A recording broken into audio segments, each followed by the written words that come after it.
নমস্কার। রোববার দিন 7 সকাল, এখন প্রায় ভোর 5:15 বাজে। তো এরকম কখনো কোনো সিচুয়েশানে আমি ভিডিও আপলোড করিনি। অবভিয়াসলি আজকের ভিডিওটা একটু মন দিয়ে দেখবেন, আর সময় নষ্টর কথা বলবো না। কারণ যে টপিকটার ওপর ভিডিওটা, বলতে পারেন যে কালকে রাত 1-2 অবধি চলেছে, আবার আজকের সকালবেলা থেকে উঠে চলছে ব্যাপারটাকে নিয়ে। এবার কথা হচ্ছে যে হঠাৎ করে কেন এত ইম্পর্ট্যান্ট আপডেটটা দিতে এলাম। গতকাল আমাদের লোকসভা ভোটের এক্সিট পোল বেরিয়েছে, শেষ দফা ভোটের পর। আর যতগুলো এক্সিট পোল হয় মানি কন্ট্রোলের, প্রত্যেকটা এজেন্সির এক্সিট পোলের রিপোর্ট দিয়েছি আমরা আমাদের হোয়াটসঅ্যাপ গ্রুপগুলোতে। প্রত্যেকটা গ্রুপের দেওয়া রয়েছে, সেটা চাণক্য, সি ভোটার বা জনমত, নানা রকম প্রত্যেকটা নিউজ চ্যানেল আলাদা আলাদা কোম্পানির সাথে সমীক্ষা করে প্রত্যেকটা সমীক্ষার রিপোর্ট দিয়েছি। এবার কথা হচ্ছে, এই যে সমীক্ষার রিপোর্ট প্রত্যেকটা জায়গাতেই কোনো না কোনোভাবে বলছে যে বাজারে বিজেপি হয়তো 4 জুন 370 থেকে 400+ সিট নিয়ে আবার ক্ষমতায় আসছে। তো এই জায়গা থেকে এটা একটা পলিটিক্যালি হিউজ ব্যাপার। 1 নম্বর, বাজারের জন্য বিশাল পজিটিভ হবে। 2 নম্বর জিনিস হচ্ছে জিডিপি গ্রোথ ডেটা যেটা এসেছে শুক্রবার দিন, সেটাও অসাধারণ রিপোর্ট এসেছে। এটাও বাজারের জন্য পজিটিভ ফ্যাক্টর হবে। ইউএস মার্কেটে দুর্ধর্ষ কভারিং এসেছে, 650 পয়েন্ট আপে ডাউ জোন্স ফ্রাইডে বন্ধ হয়েছে, এটাও বাজারের জন্য পজিটিভ। এবার কথা হচ্ছে, এতগুলোই যখন পজিটিভ, সোমবার তাহলে কি হতে পারে, বা সোমবার পরবর্তী সময়ে 4 তারিখ বা তারপর কি ঘটতে পারে বাজারে, আমাদের কিভাবে প্রিপেয়ার হওয়া উচিত, এটা খুব ইম্পর্ট্যান্ট জিনিস হচ্ছে। প্রথম কথা হচ্ছে, ইলেকশানের এই এক্সিট পোল আসার পর আমাদের বাজারের যারা কি বলবো, বহু বছর ধরে এক্সপিরিয়েন্স ট্রেডার বা প্রচুর সাকসেসফুল ট্রেডার, সুশীল কেডিয়া, রামদেও আগরওয়াল, প্রত্যেকের কালকের অনেক রাত্রে স্টেটমেন্ট এসেছে। এবার স্টেটমেন্টগুলো পড়তে পড়তে কয়েকটা ছোট্ট জিনিস চোখে পড়লো, যে জিনিসগুলো মনে হলো ভীষণভাবে শেয়ার করাটা দরকার আপনাদের সাথে। সুশীল কেডিয়া বলছি। তো প্রথম জিনিস আপনাদেরকে মাথায় রাখতে হবে যে as per Ramdeo Agarwal sir, ওনার কথা যদি আমরা শুনি, বিজেপির এই উইনের পর এই মুহূর্তে আমাদের ইন্ডিয়ার ইকোনমি 5 ট্রিলিয়নের, নেক্সট 5 বছরে এটা 10 ট্রিলিয়নের মার্কেট হতে চলেছে, $10 ট্রিলিয়ন মার্কেট হতে চলেছে। পুরো ইকোনমিটা গত 30 বছর 40 বছর লেগেছে এই 5 ট্রিলিয়নে পৌঁছাতে, আর আরও 5 ট্রিলিয়ন অ্যাড করতে 5 বছর লাগবে। সহজ সরল ইম্প্যাক্ট কি এটা, নেক্সট 5 বছরে স্টক মার্কেট আজকের যা দেখছি সেখান থেকে হয়তো ডাবল হবে। আজকের আপনি নিফটিকে 22,500 দেখছেন, এটাকে আপনি হয়তো 45,000 দেখবেন যখন 2029-এর লোকসভা ভোট হবে।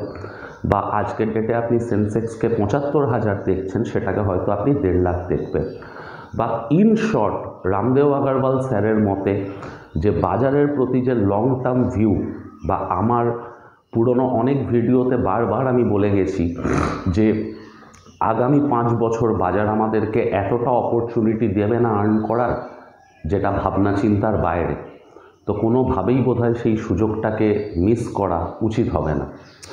এটা গেল তো হচ্ছে লং টার্ম প্রসপেক্টিভ।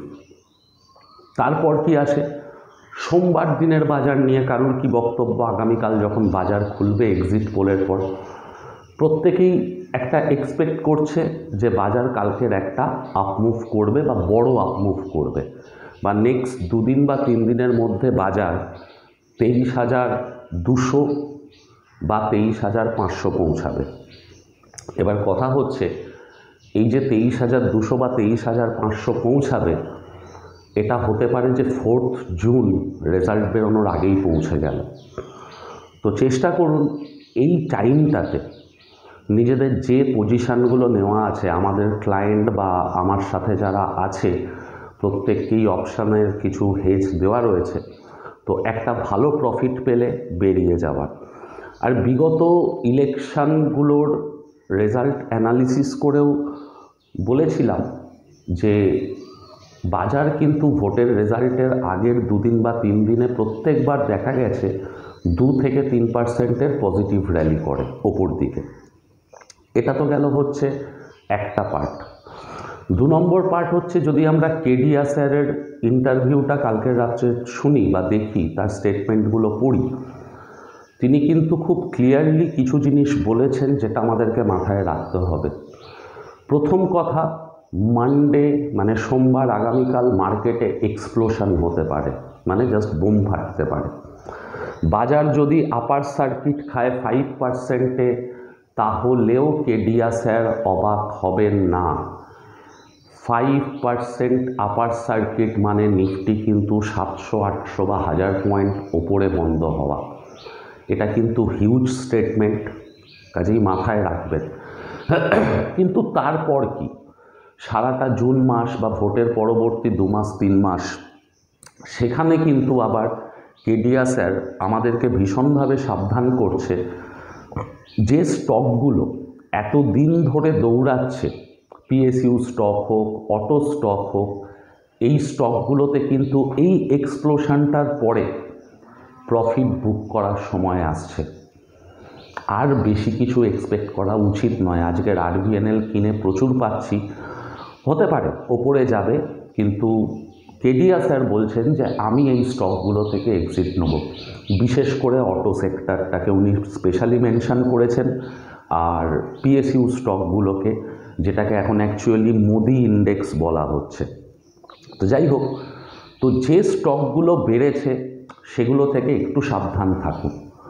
উনি কোথায় নজর রাখতে বলছেন, যে লাস্ট 2 বছর 2022-এর শেষ বা 2023 থেকে আজকের অবধি যে সেক্টরগুলো দৌড়ায়নি, বিশেষ করে এফএমসিজি, আইটিসি, হিন্দুস্তান ইউনিলিভার ইত্যাদি স্টকগুলোর দিকে বিশেষভাবে নজর রাখতে বলছেন এর পরের আপ মুভটার জন্য।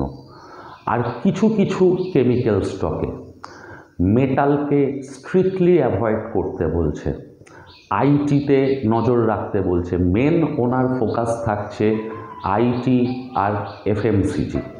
ঠিক আছে, এই যে এখন হচ্ছে আমার ঘুম থেকে ওঠার টাইম, সেখানে উঠে আমি আর কি পুরো ভিডিও করে নিয়েছি।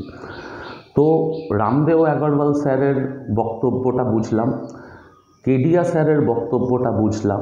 এবার যদি পুরো ব্যাপারটাকে সামারাইজ করি, খুব সিম্পল ব্যাপার হচ্ছে যে বাজারে যদি আমি 23,500 বা 24,000 দেখি, মেবি র্যালি কিন্তু ব্যাঙ্ক নিফটি 25,000 অবধি এক্সটেন্ড করতে পারে, ব্যাঙ্ক নিফটি 25,000 অবধি, ব্যাঙ্ক নিফটি 54,000 অবধি। ঠিক আছে, কিন্তু তবু যদি আমি আমার রিস্কের কথা ভাবি, আমাকে কিন্তু স্টকগুলো থেকে এক্সিট নিতে হবে যে স্টকগুলো লাস্ট 1 বছরে 8 গুণ বা 10 গুণ দাম হয়েছে। এই জিনিসটাকে ভীষণভাবে মাথায় রেখে চলুন। যে সেক্টরগুলো এখনও আন্ডার পারফর্ম করছে, যে লাস্ট 2 বছরে কিছুই করেনি, আইটি, ইনফোসিস, উইপ্রো, টেক মাহিন্দ্রা বা এফএমসিজি সেক্টর, কারণ বলছে যে যদি কোনোভাবে বাজারে কোনো রকম ওপরে যাওয়ার পর কারেকশান আসে, কারণ বাজারের একটা অভ্যেস আছে ট্র্যাক করার, তো সেটা যদি হয় এই স্টকগুলো কিন্তু আপনার অতটা ক্ষতি করবে না, কারণ এরা অলরেডি কারেকশান করার পর অনেকটা নিচে আছে। তো পরিষ্কার কথা হচ্ছে এই সিচুয়েশানে দাঁড়িয়ে আমাদের ট্রেডিং প্ল্যানটা কী হওয়া উচিত। যার যা ধরা আছে 3 তারিখ বা 4 তারিখ অবধি ওয়েট করুন, বা আমি বলবো 4 তারিখ সকালে পজিশান একটু হালকা করুন। বাজার র্যালি 25,000 অবধি এক্সটেন্ড করবে কি করবে না আমি জানি না। আমি একটা জিনিসই বুঝি, আমার কষ্টের পয়সা আমাকে বাঁচাতে হবে। এর সাথে বাজারের এত কিছু ভালো বললাম, তার সাথে একটা খারাপ জিনিসও বলি।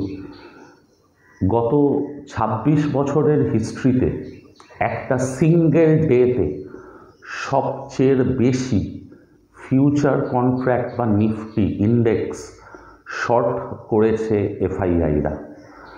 2,97,000 কন্ট্রাক্ট শর্ট করা আছে। যদিও ওরা নেকেড পজিশান নেয় না, বাট স্টিল ওদের শর্ট করা রয়েছে। নিশ্চয়ই তার সঙ্গে ওদের হেজ করা আছে, বাট সেটা আমরা বুঝতে পারবো না। আবার তার সঙ্গে এটাও একটা পজিটিভ ব্যাপার রয়েছে, সেটা কি, যে আমাদের এফআইআইরা বা ডোমেস্টিক ইনস্টিটিউশনাল ইনভেস্টর যারা, তারা শুক্রবার দিন অ্যাগ্রেসিভলি বাইং করেছে, যার জন্য ওরা এতটা সেল করার পরেও নিফটি কিন্তু 30 পয়েন্ট হলেও পজিটিভে বন্ধ করেছে। তো এই জায়গা থেকে দাঁড়িয়ে যদি সোমবার দিন এফআইআইরা নিজেদের পজিশানকে শর্ট কভার করে, তাহলে অবভিয়াসলি র্যালি এক্সটেন্ড করবে, অ্যাগ্রেসিভ বাইং আমরা দেখতে পাবো ইন্ডেক্সে বা অপশানে বা কিছু স্টকে। যাদের ধরা আছে ঠিক আছে, নতুন করে আর কোনো পিএসইউ স্টকে এই জায়গাতে প্লিজ এন্ট্রি করবেন না। কারণ আইআরসিটিসি, আইইএক্স এইসব স্টককে আমরা দেখেছি, একবার যদি টপে আপনাকে আটকে নেয়, নেক্সট 3টে বছর কি 4টে বছর হয়তো আপনি বেরোতে পারবেন না স্টকগুলো থেকে। যদি 2024 থেকে 2028 বা 29-এর র্যালিটা আপনার টাকা কোনো স্টকে ফেঁসে থাকে, আপনি কিন্তু হিউজ বড় অপরচুনিটি মিস করবেন। আর আবার বলছি, as per Ramdev Agarwal sir, economy double হবে মানে নেক্সট 5 বছরে, এটা হিউজ ব্যাপার। তো প্লিজ, প্রত্যেকটা ফল আপনার কাছে কিন্তু বাইং অপরচুনিটি। মার্কেট এখন ওভার স্ট্রেচ। যদি আমরা ফেয়ার ভ্যালুতে যাই, বাজার কিন্তু এখন ওভার স্ট্রেচ। যা ভ্যালু হওয়া উচিত তার থেকে 1.6 টাইম বা বলতে পারেন যে 0.60% ওভার ভ্যালুয়েশানে চলছে বাজার, অ্যাজ পার ওয়ারেন বাফেট স্যারের ক্যালকুলেশন। তো এই জায়গা থেকে কষ্টের টাকাটা আপনার, কীভাবে আপনি প্রোটেকশান নেবেন। যদি কোনো কিছু না করতে পারেন, অ্যাটলিস্ট একটা নিফটির out of the money put কিনে নিজের পজিশানগুলোকে প্রোটেকশান দিয়ে রাখুন। একটা 21,500 পুট কিনতে হয়তো আপনার 100-150 টাকা খরচা হবে 27শে জুনের ক্লিয়ারিংয়ে, হয়তো 3 বা 3,500 টাকার ইনভেস্টমেন্ট, কিন্তু এই একটা পুট হয়তো আপনাকে একটা বিশাল বড় প্রোটেকশান দিতে পারে আপনার যে স্টকের পজিশানগুলো নেওয়া রয়েছে তার জন্য। যদি আমি সামারাইজ করি ব্যাপারটাকে, তাহলে একদম সিম্পলভাবে বলবো যে জুন মাসের ফার্স্ট হাফটাতে হয়তো আমরা বড় আপ মুভ দেখব, দেখার পর বাজার নিচে আসবে, বা অথবা এটা হতে পারে যে বাজার একটু ওভারস্ট্রেচ করে 24,000-25,000 চলে গেল, হতে পারে, এটাও কিন্তু প্রবাবিলিটি একটা রয়েছে যে 25,000 চলে গেল, তারপর আমরা বাজারে কারেকশান দেখলাম। কারণ ইলেকশন রেজাল্ট যখন আমরা অ্যানালিসিস করেছি, আমরা কিন্তু দেখেছি যে বছর ইলেকশন হয়েছে, দুটো বছর ছাড়া 98 আর 99, প্রত্যেকটা ইলেকশনের ইয়ারে বাজার কিন্তু 12% করে পজিটিভ হয়েছে, একবার না একবার, কোনো না কোনো সময়। তো প্লিজ, আমার 2-3টে ভিডিও আগেই আমি পুরো গত 7টা লোকসভা ইলেকশনের আগে পরে বাজারের ঠিক এক্স্যাক্ট মুভমেন্ট কী ছিল, কি ঘটনা ঘটেছিল, এগুলোকে নিয়ে একটা মানে ডেটাগুলোকে অ্যানালিসিস করে ভিডিও করেছিলাম, পারলে প্লিজ ওটা দেখে নেবেন। আর এই মুহূর্তে বাজার এক্সপ্লোশনটার জন্য কিভাবে ক্যাপচার করবেন দেখুন, কিন্তু তার সাথে নিজের যেগুলো সাবধানতা নেওয়া উচিত সেগুলোকেও বজায় করুন।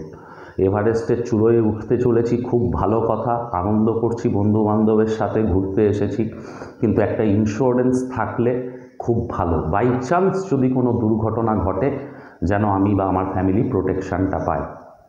তার জন্য বললাম, নিফটির একটা পুট অ্যাটলিস্ট কিনে রেখে নিজের পজিশানগুলোকে প্রোটেকশান দিন। আজকের মতন এতটুকুই। সাত সকালে আপনাদের সময় নষ্ট করার জন্য আবার ক্ষমা চাইছি। ভালো থাকবেন। আর কালকে ঠান্ডা মাথায়, কোনো কিছু তাড়াহুড়ো করে নয়, বাজার প্রত্যেক দিন আছে, প্রত্যেক দিন অপরচুনিটি পাওয়া যায়। নমস্কার।